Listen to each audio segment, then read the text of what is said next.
This is a presentation on the International Database for the Transport for Feed. If you start on the CFD FSMA website and you click on Helpful Links, there is a link to this database on this page. So if you scroll down to the International Database for the Transport of Feed and you click on that link, it brings you to the database. This database is defined by an association of international safe feed standards. It is not FDA approved or sanctioned, but it will give you information on the worldwide general consensus for the safe transport of feed. Use it as you see fit.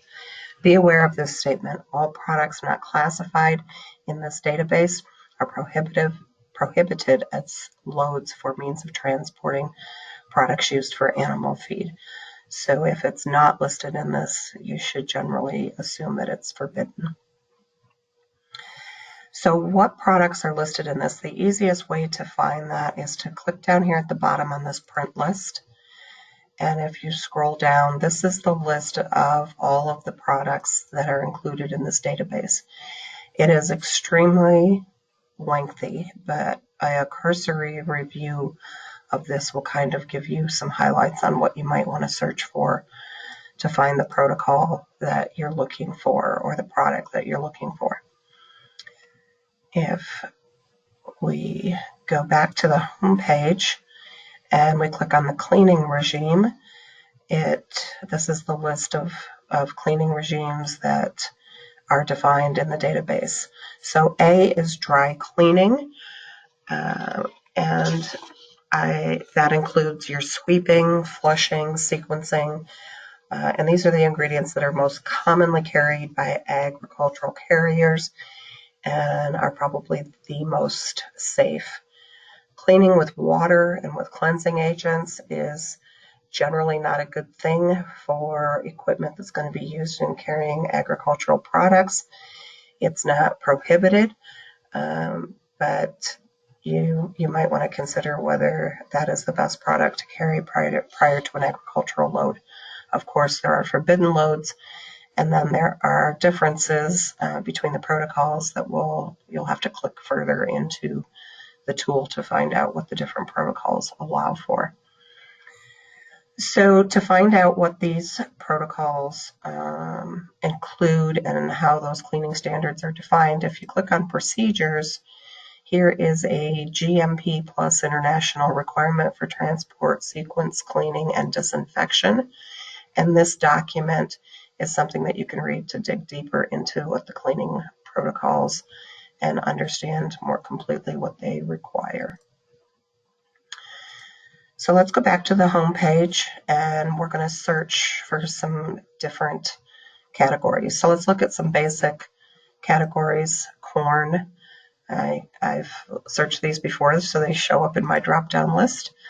And I'm going to search corn. Corn products are part of starches for food quality.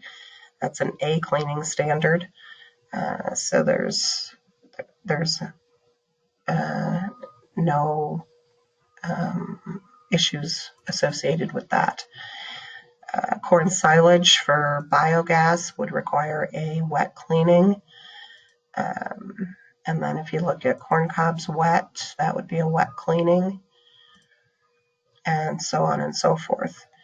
If we go back to search again and we look for soy products, click search.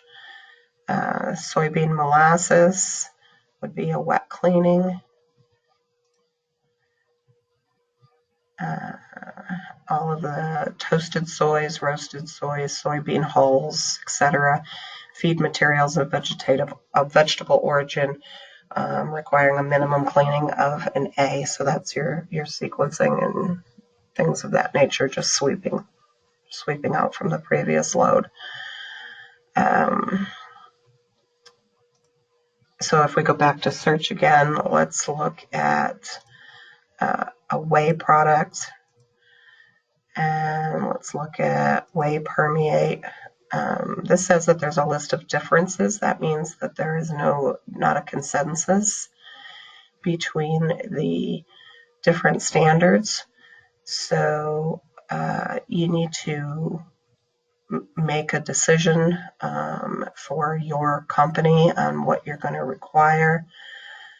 CGMP Plus is probably a fairly decent one to go with, and that is a B, which is a wet cleaning.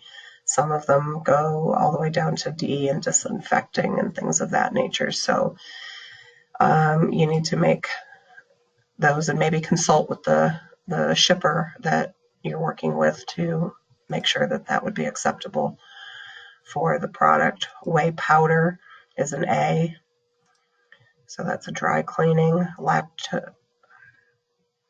Delactosed whey has several protocols. So again, you've got B, C's, and D's in there.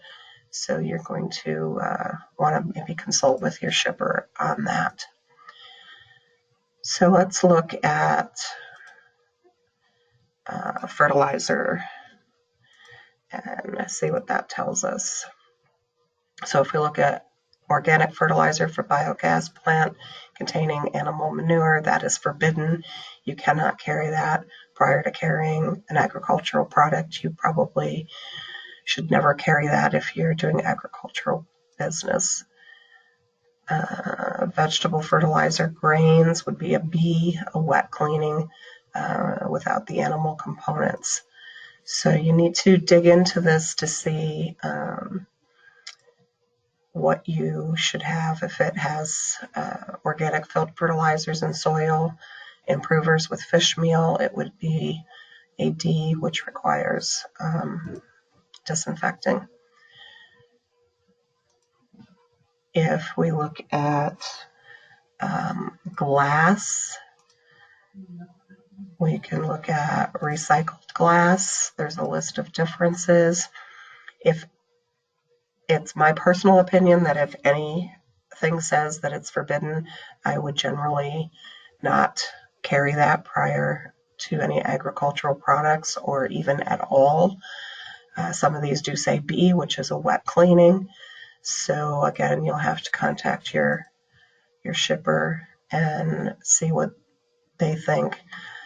Water glass, borax glass have sodium components, so these are C's. And glass wool is a B.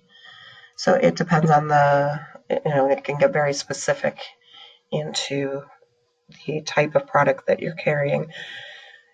So I hope that this information is helpful to you. I was introduced to this tool by a third-party protocol auditor that took my PCQI class. I think it's an excellent source of information for feed mills, for carriers to use, and for shippers to use to determine if the prior loads or common ingredients that you carry as a carrier are appropriate for the ag industry. And I get a lot of questions on that, so I tend to refer people to this because I think it's a very good tool to use. If you have any questions on it or need more information, please feel free to contact me and I can try to help you out.